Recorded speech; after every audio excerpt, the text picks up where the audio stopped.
right, so I think the hardest part about rhetorical analysis that we all kind of get caught up on is how we go about deciding what a strategy is, and then how do we express that as an assertion. So today I'm going to give you a couple strategies that you can use particularly for that step of the process, and hopefully that will help. What I will call this is kind of the NISA strategy, and it's kind of what we've used in class already, that process of looking in the text to see what you notice, finding the evidence to support that, defining that as a strategy, and then writing that as an assertion. An assertion is fundamentally a topic sentence that expresses one of the strategies that an author uses. So if we go through these steps, we're always building towards something. The reason I kind of have it laid out like this is a lot of us get caught up in the step where we're just noticing things. Like we notice there's repetition, we notice that there's a device being used, things like that. But what we need to do is take that along with the evidence and kind of translate it into a strategy. So I'm going to kind of walk through how this strategy works. The first thing, like I said, is I notice. And what you're going to be looking for in that stage of writing your assertions is what you annotated in the passage itself. So for example, what devices did you see? What repetition did you see? What word choice did you notice?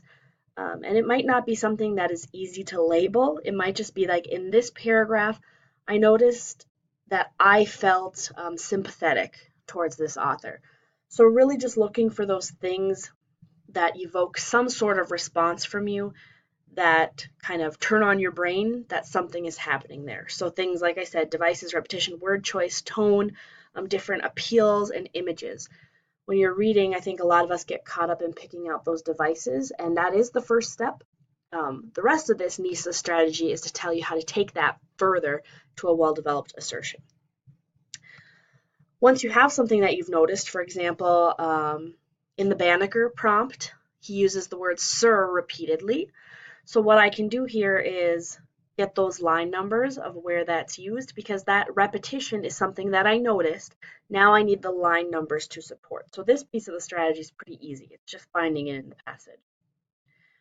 But then we get to the hard part. How do I take that repetition, that image, that feeling, and translate it into a strategy? And I think the simplest way to look at it is to ask yourself one question as you're reading. Essentially, what does the author do to persuade their audience? What choices did that author make?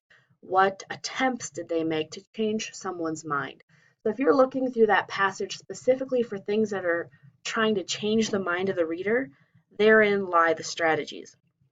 So instead of telling me what the author uses, like the devices, the repetition, I want you to tell me what the author is doing. So if we're using active verbs, we can show the choices that the author is making. So in your binder, you have that page 33 resource that has a lot of those doing verbs. And if used correctly, those can create beautiful strategies. For example, comparison, right? The author compares blank to blank. The author illustrates this problem by using an example. The author magnifies how big this issue really is by using blank. Really what that strategy is just a very solid statement of what you notice that the author's doing, not what devices are being used, not what is being repeated, but what choice is being made by the author there. So for example, the way I like to think about it is repetition doesn't change someone's mind. Emphasizing something by repeating might, if that makes sense.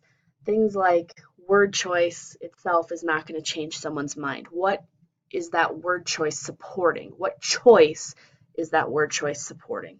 Okay? And that's where the strategies come in. Not so much about the things you notice like we did at the beginning, but now we need to translate them into a choice, a deliberate choice made by the author. Because then we can take it to an assertion. Now, at the beginning of the year, I expressed to you that you should get your actor, your doing verb strategy, and then the purpose. Now I'm going to simplify it. And as long as you get that strategy there, you can have a very profound assertion. So if you look at my example, when we looked at Kennedy's speech to the steel industry, we talked about how he was making them feel bad for what they had done to the American people. And that was something we noticed. Now, I could say Kennedy makes the steel industry feel bad, but there again, the strategy in that is really weak. So instead, what I'm doing is I'm thinking about the choice that Kennedy made when he wrote that press conference release. And essentially, what he's doing is he wants to make them feel bad. But another way of saying that, an actual actionable verb, is that he's evoking guilt from the steel industry um, by explaining those implications of their decision. It's simple, and it's just saying, what is Kennedy trying to do? And if you write with that um, essential question in mind, it really alleviates some of the confusion we have with rhetorical analysis. So that's the excuse me, that's the NISA strategy. What do you notice as you're reading? Where do you see it? That's the evidence. What choice are those things supporting? That's your strategy. And finally, how does that translate into an assertion? Now, I also have two other things that might be helpful. Um, when we started our critical reading unit at the beginning of the year, we talked about those ing words in the paragraphs. And honestly, if you do that as you're reading a rhetorical analysis passage, every one of those can be a strategy. If I read the first two paragraphs and I get a feeling that a comparison is happening, write about it. That's great. If I notice that the author is defining something, then I can write a paragraph about that. Those ing words on page 33 of your binder, well, the words that could be translated into an ing word on page 33 are all potential strategies to draw from. But in addition to that, I also went through and I kind of narrowed all the strategies we've talked about to the 8 that I think are most relevant, most useful, most commonly used. And so I have them here, that strategy, kind of the top 8, right? When I read, I'm going to look for these 8 things and see if they're there and I can write about them. Because these are all things we've kind of written about in the past. So by relying on these 8 popular strategies, we can certainly kind of build on what we know and what we're confident with and kind of go into the rhetorical analysis with a set plan of this is what I'm looking for. So those things would include an illustration and creating those examples, the way the author uses those to make a point. When the author questions the reader, talking about the use of rhetorical questions would be an example there, but any kind of way where the author of the passage is questioning their audience would be appropriate strategy. Comparing and contrasting are always a great strategy to talk about. That evoking a certain emotion, like I said, just be sure that you give it a particular emotion. You can't just say Kennedy evokes emotion to change the steel industry's mind. What emotion is he evoking from them? Because that's very important to the strategy. Emphasis and emphasizing. This is kind of a hard strategy to defend, but it is a very common one.